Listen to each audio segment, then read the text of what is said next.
Muy bien, pues qué bueno, ¿verdad? Qué ambiente. Me encanta también cuando eh, me toca predicar y la ventaja que tenemos, ¿no? Es que lo sabemos con tiempo. Eso es una bendición porque también tú estás orando y siempre, ¿no? Con el deseo de conectar, ¿no? De entender lo que Dios quiere hablar a la iglesia, lo que quiere hablarle a uno. Pero me encanta también cuando llego al culto siempre estar muy pendiente, ¿no? De las conversaciones, de las oraciones.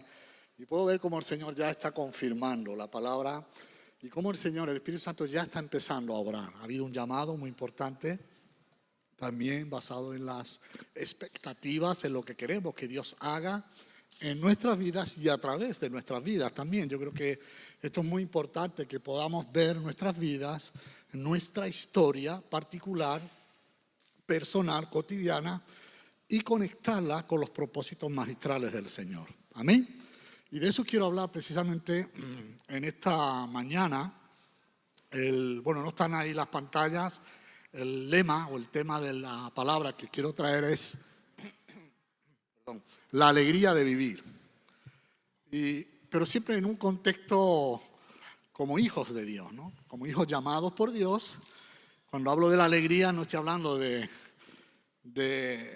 contexto, no estoy hablando más bien de esa alegría que el Espíritu Santo trabaja dentro de cada uno de nosotros, del gozo del Señor, el gozo del Señor, el gozo de la salvación, que es nuestra fortaleza, lo que nos capacita para vivir una vida plena, una vida abundante y una vida completa en el Señor.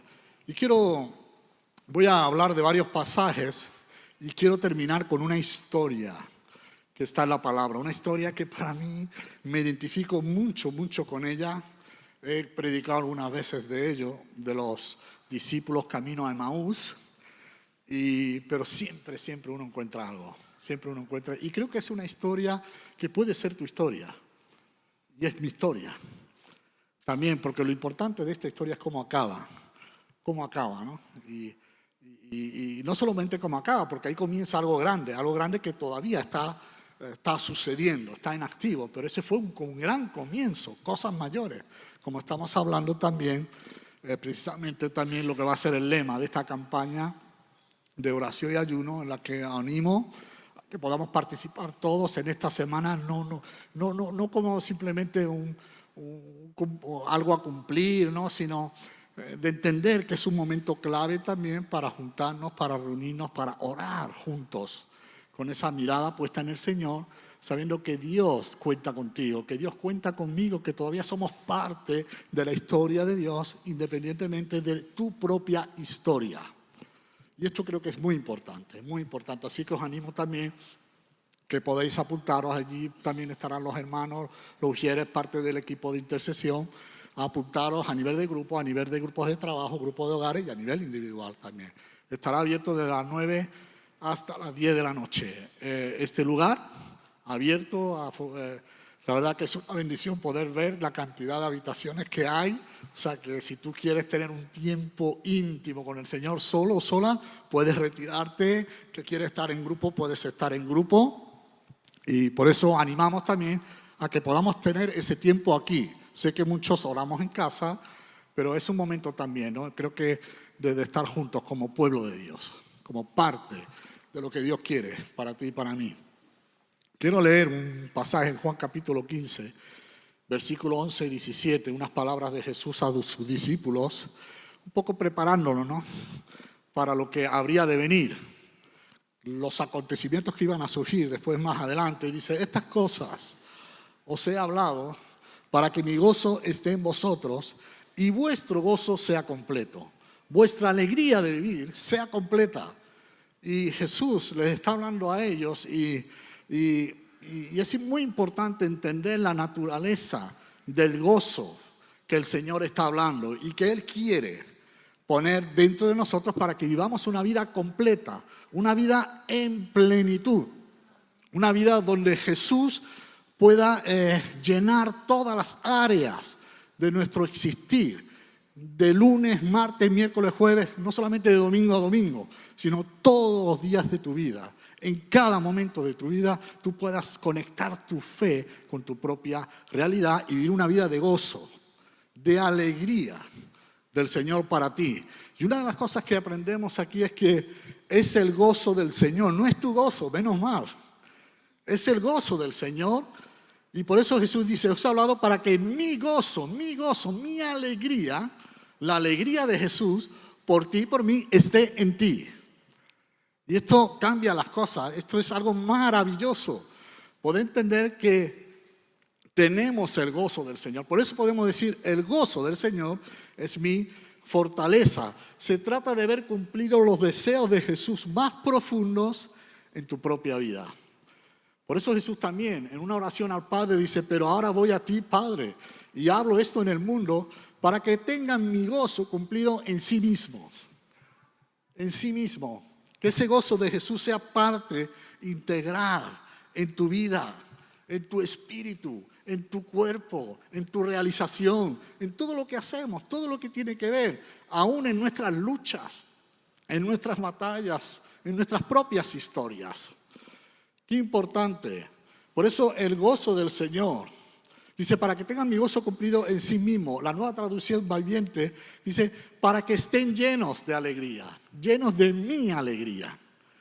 Qué importante es tener el sentir de Cristo en tu corazón. Es la alegría del Señor en tu propia vida, obrando y en tu espíritu, entendiendo lo que Dios tiene para ti. Jesús ora por nuestro gozo al Padre. Y dice también, el gozo es un deleite producido por el Espíritu Santo que experimentan todos aquellos que han sido redimidos por el Señor. La alegría de vivir a Cristo cada día de nuestra vida. Es un estado de satisfacción profunda y permanente que proviene de permanecer en el Señor, conectado con Él, con sus propósitos, con su amor, con lo que Él tiene para su vida en cada aspecto de su vida. Si leemos, de hecho os animo a leer estos pasajes en todo el contexto. Jesús está hablando de la vid y el pámpano. Y Él está hablando de permanecer en Él. Porque si no permanecemos en Él, nada podemos hacer. Y por eso habla del gozo del Señor. Dice, y esta es la voluntad del Padre, que demos mucho fruto, pero es el resultado de permanecer en Él. Y eso es lo que trae gozo al Señor. Sin Él nada podemos hacer. El gozo es un fruto del Espíritu Santo.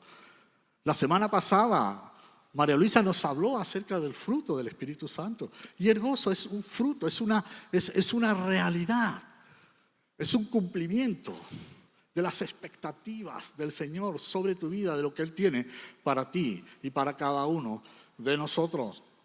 Por eso pasa a ser nuestro tesoro más preciado, nuestro tesoro más elevado. Es esa perla preciosa que llena la totalidad de mi ser humano, mi existencia, mi propósito y sentido de la vida. Encontramos en la palabra de Dios un llamado constante a vivir una vida de gozo. Es un llamado, casi que tiene que ser parte de nuestra realidad y de nuestra comunión con el Señor y con el Espíritu Santo. Filipenses capítulo 4, versículo 4 dice, regocíjense en el Señor siempre. Otra vez le diré, regocíjense. Mateo capítulo 5, del 11 al 12 dice, cuando os insulten y persigan por causa de mí, regocíjense y alégrense. Juan 16, versículo 22. También vosotros ahora tenéis tristeza, pero os volveré a ver y se gozará vuestro corazón y nadie os quitará vuestro gozo. Es una promesa de parte del Señor. Mateo 25, 23. Bien, buen siervo y fiel, sobre todo has sido poco fiel, sobre mucho te pondré. Entra en el gozo del Señor. Lucas capítulo 10, 21.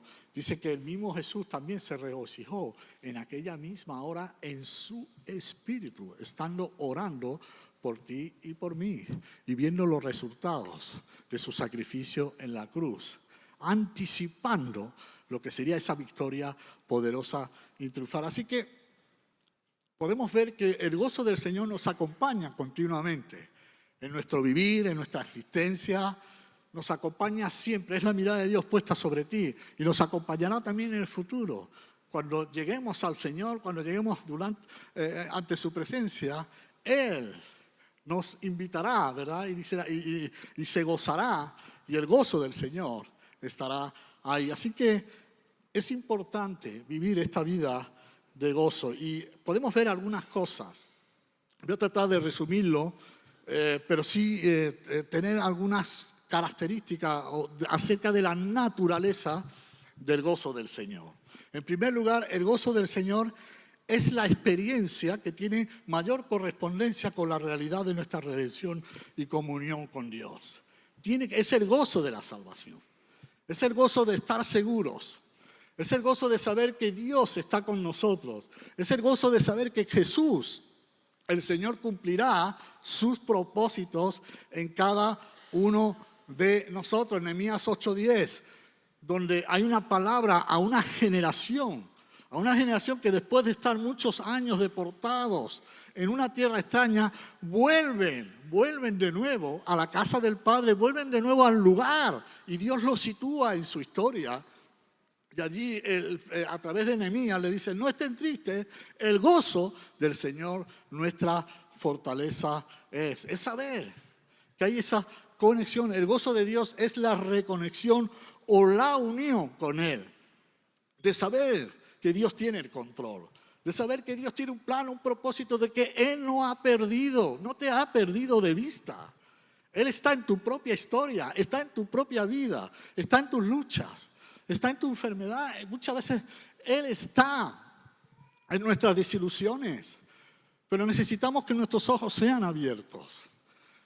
Necesitamos que el Espíritu Santo nos pueda mostrar esa historia soberana de Dios desde el principio, y entender que en este tiempo nosotros estamos insertos y que Dios va a usar tu historia, sea cual sea, para cumplir sus propósitos en Él. ¿Cuánto entienden esto? Es tremendamente revelador, pero esa es la buena noticia que el Señor quiere traer. Es tomar conciencia de que nuestras vidas, nuestra realidad existencial e historia están siendo enmarcadas dentro del plan de Dios desde los comienzos. Insertadas, reencuadradas. Hay un plan superior, hay una historia en la que Dios va a cumplir sus propósitos, sea cual sea la situación. Y otra de las cosas que vemos acerca de la naturaleza de este gozo es que el gozo será completo. Y esta palabra completo tiene una relación muy estrecha con el shalom de Dios.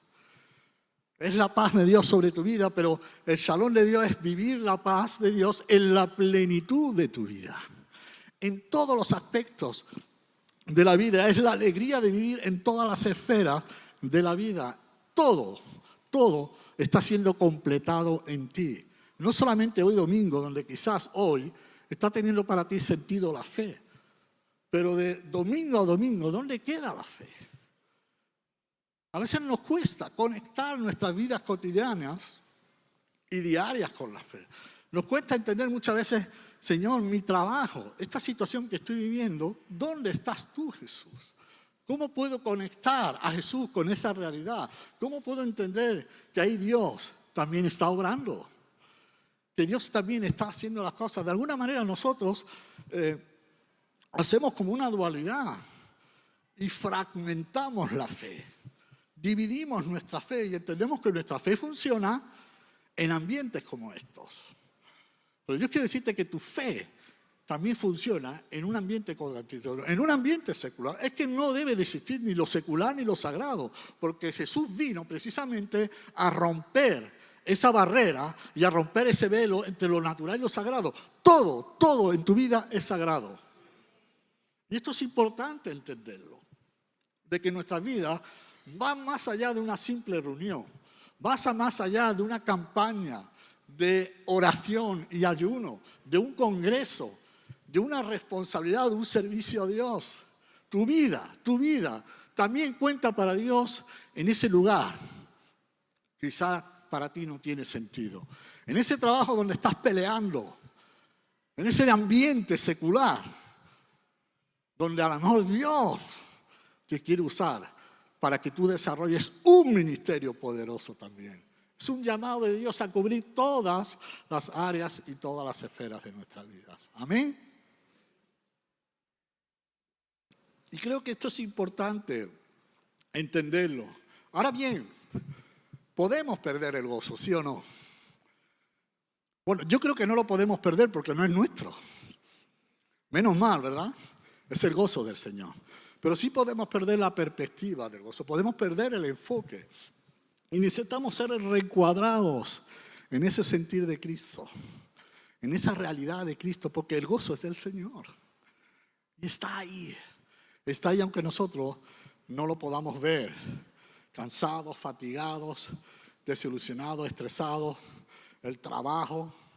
Muchas veces incluso hasta el trabajo ministerial puede de alguna manera también llegar a robarnos el gozo y perder la perspectiva. Y lo digo por propia experiencia, ¿no? Pero qué importante es saber que siempre, hermanos, iglesia, podemos ir a Él. Porque es el gozo del Señor. Es el deseo ferviente del Señor para ti. Porque el mismo Jesús se lo dijo a los discípulos. Y el mismo Jesús oró al Padre para que tengan mi gozo en sí mismos. Para que no les falte. Y esto es algo permanente. Es una promesa del Señor para mi vida. Es simplemente, hermanos, entender que podemos ir a Él, permanecer en Él, estar unidos en Él. No fragmentemos nuestra fe, no pensemos que porque estemos en una lucha, en una batalla, una enfermedad, Jesús está desconectado de esa realidad. Él está cumpliendo su propósito en cada una de nuestras vidas. Tenemos que darnos cuenta, incluso darnos cuenta más que de ir a Él, que Él viene a nosotros. Él viene a nosotros, Él viene a tu circunstancia.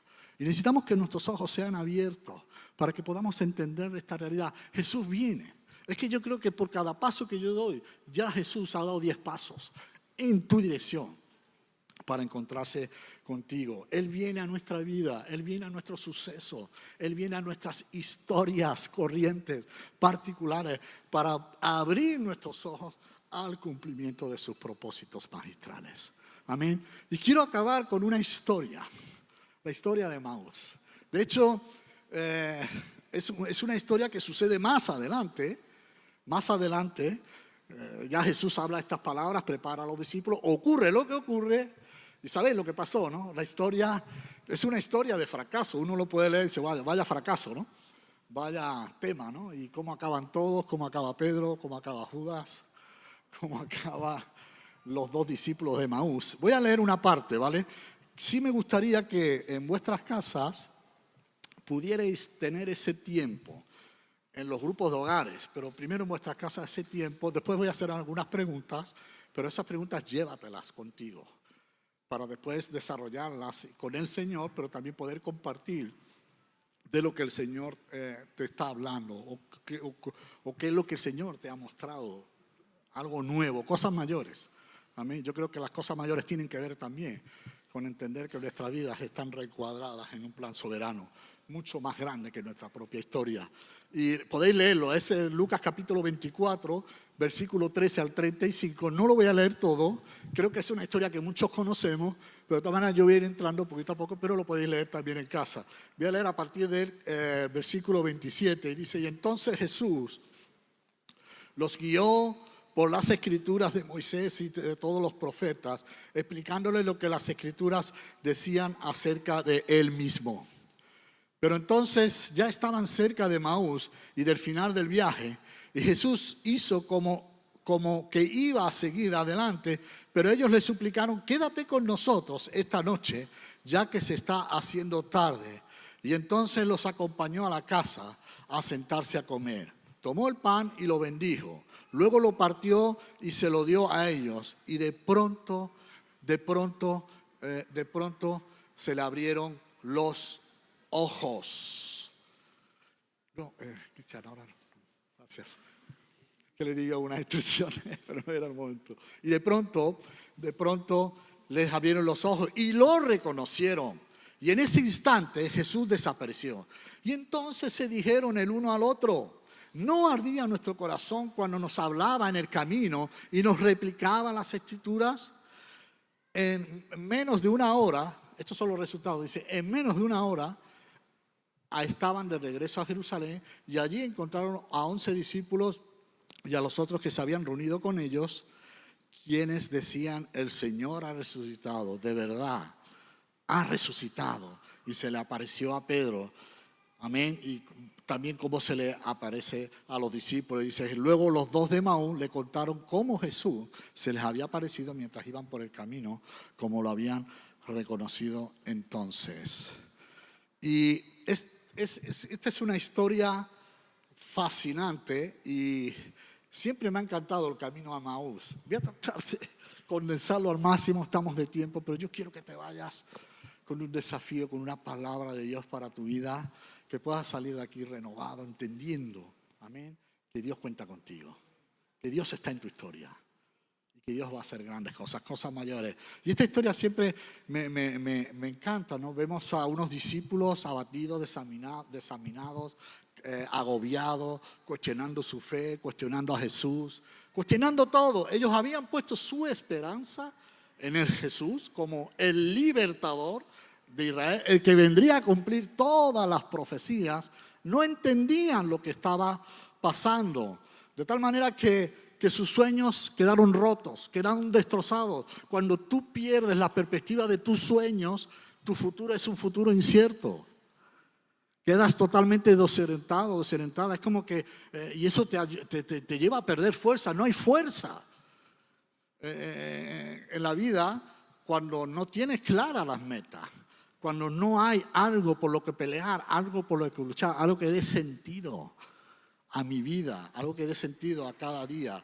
Dice que de pronto, lo bueno de esta historia es que de pronto sus ojos fueron abiertos para entender que lo que parece que había sido un fracaso y debilidad, de que Dios los había abandonado a su suerte en su propia historia y de que todos sus sueños eran nada, Dios en realidad tenía el control, seguía siendo el rey del universo y que todas las promesas que se habían hecho pedazos porque Jesús había acabado en una cruz derrotado bajo el poder romano, ¿verdad? Esas promesas estaban vivas y activas y presentes en sus vidas. Fueron abiertos sus ojos de una realidad a otra realidad superior. Y me encanta porque esta es la manera en que Dios obra. El resultado es sorprendente. Dice que salen corriendo de regreso a Jerusalén declarando que Jesús ha resucitado. Es como diciendo, aquí estamos listos para seguir adelante con la historia de Dios, porque pudieron entender que sus vidas contaban para el Señor todavía y que Dios tenía planes soberanos para ellos. De pasar a no entender nada, a ir en la dirección contraria, hacia el lugar de su fracaso, en pérdida, totalmente desorientados, pasaron a vivir una vida con propósito, a entender que Dios contaba con ellos y que Dios los iba a usar de una forma sorprendente. Ellos regresaron, es curioso, dice que regresan a Jerusalén.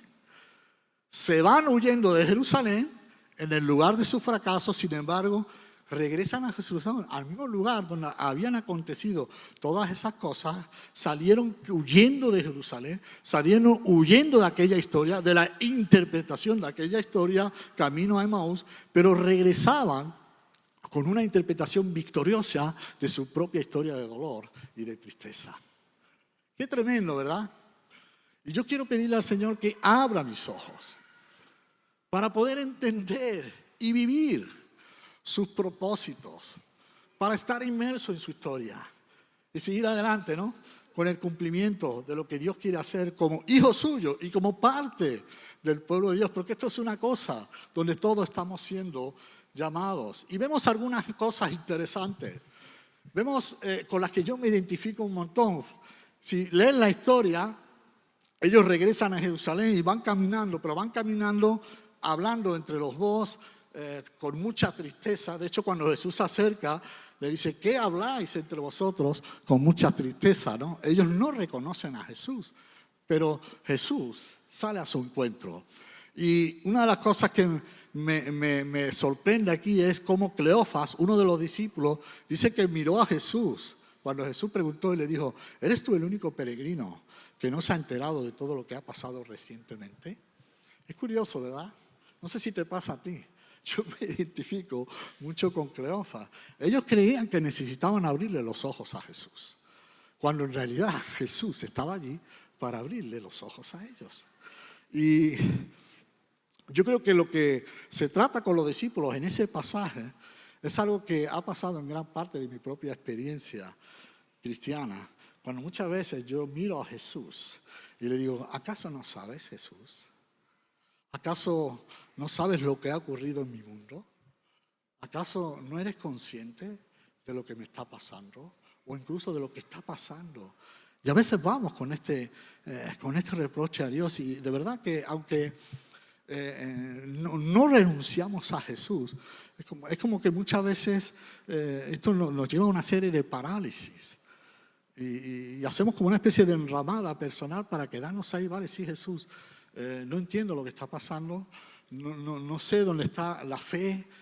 No puedo ver esa conexión tuya con esta realidad, pero bueno, no renuncio a ti, me quedo aquí esperando que tú vengas, ¿no? Disfruto de algunos momentos, algunas experiencias, pero entiendo que como que uno, y eso es lo que produce el desánimo, ¿no? Un mal enfoque. Y a veces podemos ir a Jesús diciendo, ¿acaso no sabes, Señor? Y perdemos esa conexión con Jesús, nuestra fe, con nuestras realidades e historias dolorosas. Y es como que nos cuesta ver a Jesús en medio de los conflictos, en medio de las contrariedades, de las presiones de la vida. Y lo preguntamos, Señor, ¿dónde estás tú en todo esto? ¿Te pasa o no te pasa? Claro que sí, forma parte de tu vida. Es tu historia. Pero tenemos que entender, y esta es la otra parte, de ver cómo Jesús se encuentra con ellos. Amén.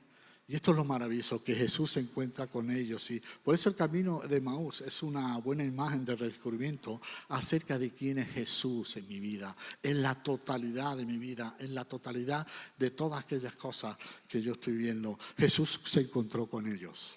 Ellos estaban confundidos, estaban angustiados, desconectados de los propósitos del Señor, caminando en dirección contraria, pero Jesús salió a su encuentro.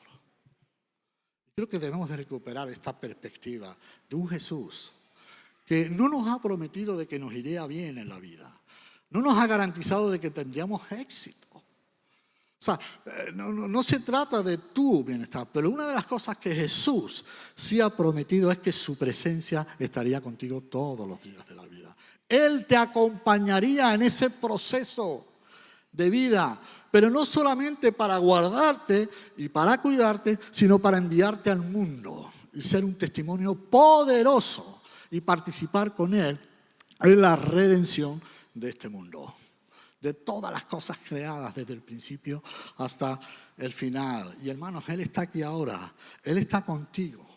También mañana lunes y el martes y el miércoles y el jueves, en cada aspecto de tu vida, por muy difícil que pueda ser, por muy secular que uno entienda que es, también Jesús está ahí. Él quiere conectarse contigo para manifestar su gloria y para darte a entender que tú estás siendo llamados. Y lo segundo, y con esto quiero terminar, voy a pedir ya que pueda venir también Cristian, disculpa. Y también podemos ver cómo Jesús reencuadra, cómo Jesús enmarca, define, encaja, inserta la comprensión de que tenían ellos de quién era Él, explicando la historia de la redención. Y me encanta, de hecho ahora vamos a tomar el pan y el vino, leemos que en el camino. Dice que entonces, comenzando por Moisés y por todos los profetas, les explicó lo que se refería a Él en todas las Escrituras. Y les mostró que en todo las Escrituras se refiere a Él. Era importante que ellos cobraran una perspectiva gloriosa y triunfante de un Jesús que vino a morir a la cruz, que vino a pagar el precio, que vino a redimirlos, pero también a redimir un mundo caído, un mundo roto. Nuestro mundo está roto. Pero la obra que quiere Dios hacer en ti, cuando Dios te redime de una rotura interior, de una rotura personal, es una obra completa. Por eso Él quiere que el gozo del Señor en tu vida es sanador. Es el gozo de la salvación. Lo necesitamos cada día. Entender que Jesús está redimiendo al mundo hoy en día. que en cada aspecto de nuestra vida Él está arreglando las cosas y que tú estás siendo llamado también a participar con Él en arreglar las cosas. Somos llamados a ser reconciliadores.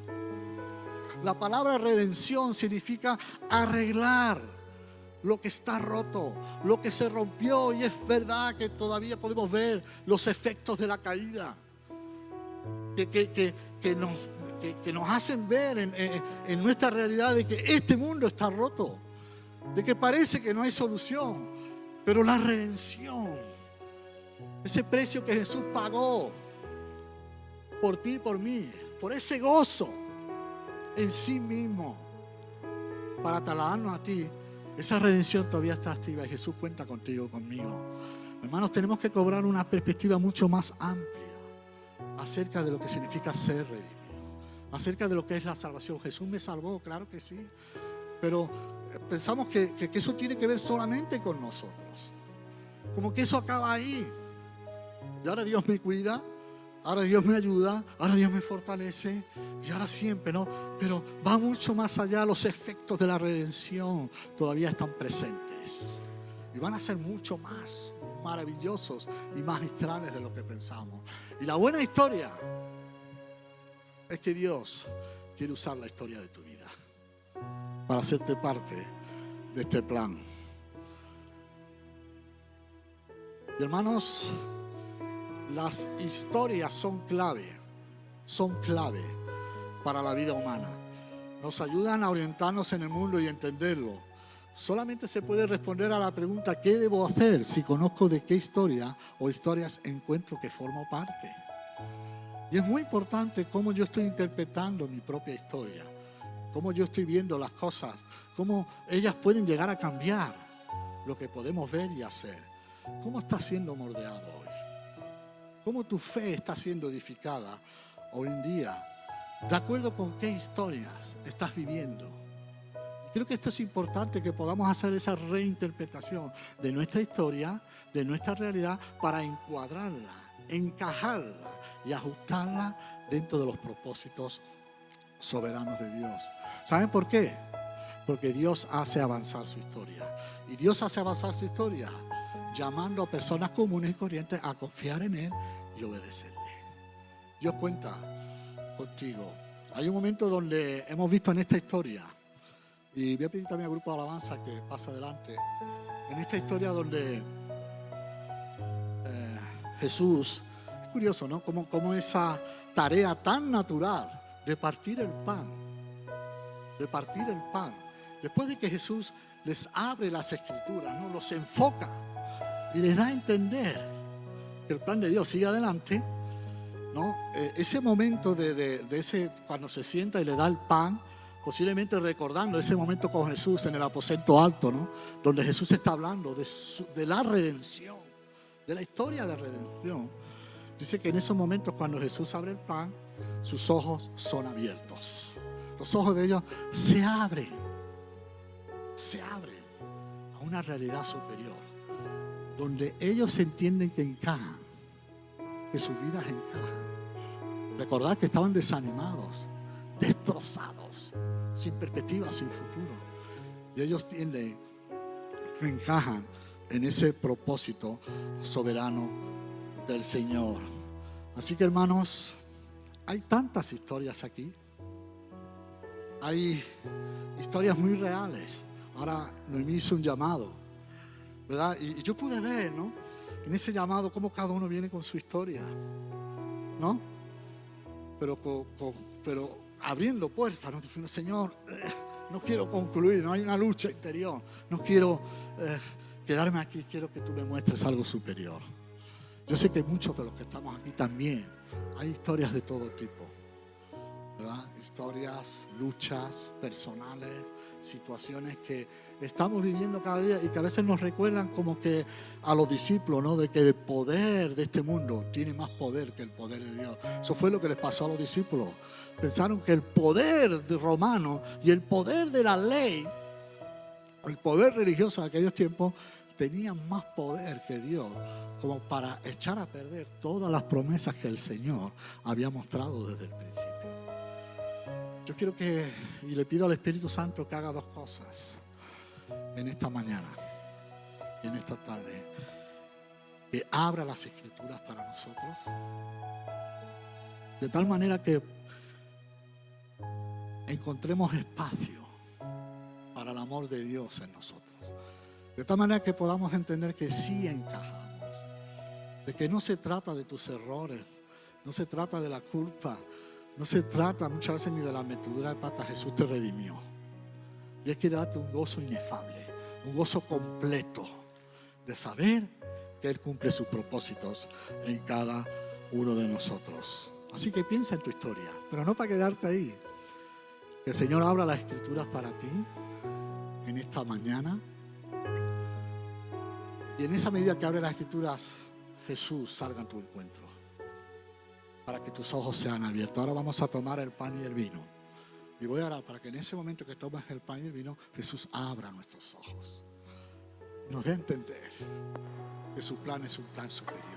Que podamos tener la perspectiva de un Cristo triunfante, que ha resucitado y que Él todavía está gobernando este mundo. Él es el Rey del universo. Amén. Y Él cuenta contigo, conmigo. Personas corrientes, personas comunes, personas débiles están siendo llamadas en este tiempo para participar de los propósitos magistrales del Señor. ¿Dónde está ardiendo tu corazón en esta tarde, en esta mañana? ¿A qué cosas está abriendo Dios tus ojos? Quédate con estas preguntas, por favor, y trabájalas durante la semana. Trabajalas durante. Yo antes de crear esta aplicación, Señor, me ha llevado a esta palabra, porque cuando fui a coger las vacaciones, sabía una cosa, llegué tan estresado, no sé si te pasa, estaba tan cansado, pero no era un cansancio físico, era de lidiar con muchas historias, hasta el punto de pensar que Señor, es que esta historia, pero cuando tú entiendes y el Señor abre tus ojos de que tu historia, no renuncies a esa historia en el sentido de que esa historia lógicamente marque tu vida, sino deja que Dios obre, entre en tu historia para mostrar tu barco mucho más superior. De saber que tú ahora estás participando con Jesús en la redención de este mundo. Un mundo que está roto, para arreglar las cosas allí donde tú estés, siendo lo que tú tengas que ser, un contable, una ama de casa, una sirvienta, un sirviente, un vendedor, un chef, lo que sea, tú estás ahí para arreglar las cosas. Amén.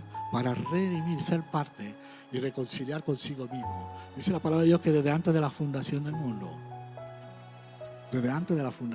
ya Dios pensó en tu historia, en esa historia que estás viviendo ahora, para que ahora en este tiempo tú camines en las buenas obras que Dios preparó de antemano. Amén. ¿Cuántos pueden dar gloria a Dios?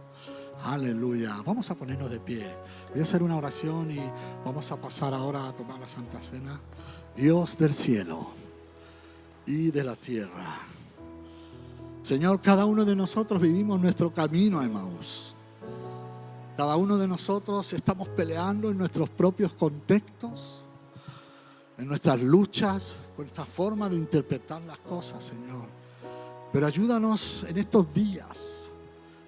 Y ahora, Señor, abre las Escrituras para nosotros, para que podamos reinterpretar nuestra historia de nuevo y enfocarla, ajustarla dentro de tus planes soberanos de un Dios que está en la historia, que hace historia desde los comienzos, y entender que tú estás todavía, Señor, y aunque vivimos en un mundo caído, Señor, y un mundo que lo estropea todo, que lo ha roto todo, que lo ha fragmentado todo, tú has venido para unir todas las piezas. Y a veces vivimos en lugares que ni siquiera se reconocen cuáles son esas piezas que hay que unir. Pero para eso nos has puesto tú en este tiempo y en esta tierra, que a través de nuestra historia, del lugar donde estamos, nosotros podamos trabajar por unir esas piezas. Somos sal, somos luz. Señor, y esto no es fácil ser embajadores. Por eso te necesitamos, Jesús.